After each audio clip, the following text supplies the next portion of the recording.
All right, they do have these things in case you want to know it, and if this is anyone at the IRS is listening, data backup software to prevent the kind of thing that's just sullied your fine agency with all these lost emails. I want to show you some proof of this. These are various programs that are out there at IRS, free advice. In fact, we can even pick you up a copy or two, so you can make sure this sort of embarrassing travesty doesn't happen again, where you just lose emails. But then again, that would assume that they weren't lost, that they were deliberately deleted.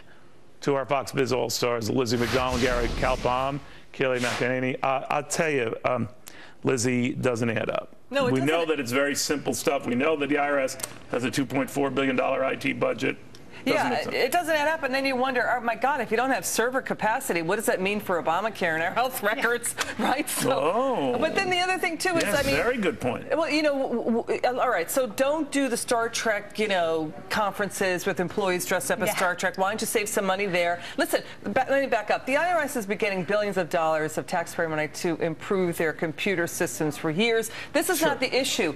When they discovered, as you know, in June 2011, that Lois Lerner's had a problem with the computers, why didn't they say preserve that backup tape, that backup electronic tape that saves it for 6 months? The minute you knew there was a problem with the backup drive on her computer, then go to the tape and preserve that. They didn't do that. Unless maybe that wasn't your goal. That would be too logical, honestly. But or you were out to destroy them. Yes, that's exactly right, and that's what I think. I have a very hard time believing that with a $2.4 trillion budget, that was not getting the job done. And in fact, billion budget. Either way, it's just billions. It's a lot of money. But I do have to say they had a partnership. Because they would audit you for making that kind of mistake. That's true. Not alone. That's true. But they had a partnership with a company called Sonosoft that inexplicably they ended their 6-year partnership with them just weeks after. Not Sonos the music people, because that would have been a stupid contract right there. Email archiving company that listed the IRS as their client. And they ended that inexplicably and very conveniently. So. Gary Kalpam, the fact of the matter is, it's one thing for those at the IRS not to apologize. It's another thing to say they have no reason to apologize. The real story here is that an institution that is very good at collecting data, very good at collecting it and urging us to save it for the better part of 7 years, just up and loses this in repeated cycles over repeated years. Doesn't make sense. I've been trying to come up with the opposite. Is it possible that the IRS is telling the truth?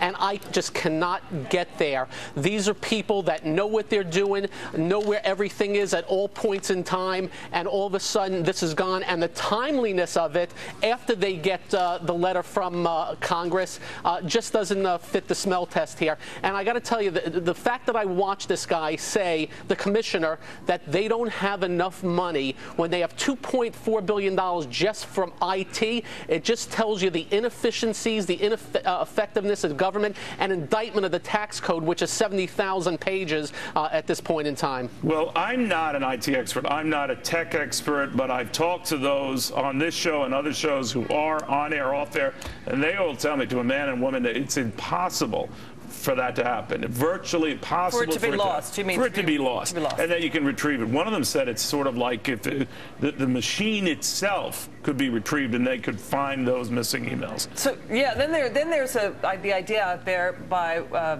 one group that is saying, well, subpoena all of the emails that they could have gone to outside of the IRS, right? So get all the federal agencies. But it is interesting that initially the first wave of those deleted emails were everyone who was on the attachment for the emails, you know what I mean? Like, so if I send one out to all of you, then everything about you is deleted as well. And it might have been just one email to Kayleigh. Yeah, but you know, the other thing too is, you know, Congressman Jordan asks a great question. When does it become, at what point in time does it become obstruction of justice? And the IRS knew back in February that there was a problem. It's always the cover. Why did it take so long? Very, very good point. And it's feeding the skepticism of Americans. And I just want to show this latest poll that shows a majority of Democrats, majority of independents, heavy majority of Republicans. They just don't buy it. They just don't buy it. Yeah, I think we're past the point of obstruction of justice. I mean, we've seen this intricate Well, certainly web. We're at the point now of looking into this. 100%. Yeah, we've been fed this intricate web of lies. And to emphasize what Gary said, for the IRS Commissioner John Koskinen to say before the House Oversight Committee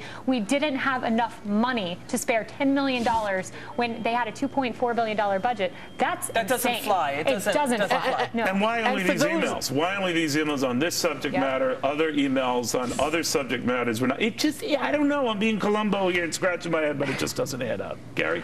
And Neil, for those who are saying this is not a big deal, and I watch the Democrats on the Hill actually defend all this, you have somebody whose it's emails that took the fifth, did not answer simple questions about what has happened here. 1 + 1 = 2 every time here, and anybody who thinks there's nothing here, they're putting their head in their sand or politically trying to defend somebody. It is weird. We're going to take a quick break here, and when we come back, guys, obviously this is elevated to the point that between all of this back and forth and now the president, all his executive orders, the Speaker of the House wants to sue the executive branch. Republicans want to go after the most powerful man on the planet. Be careful what you wish for.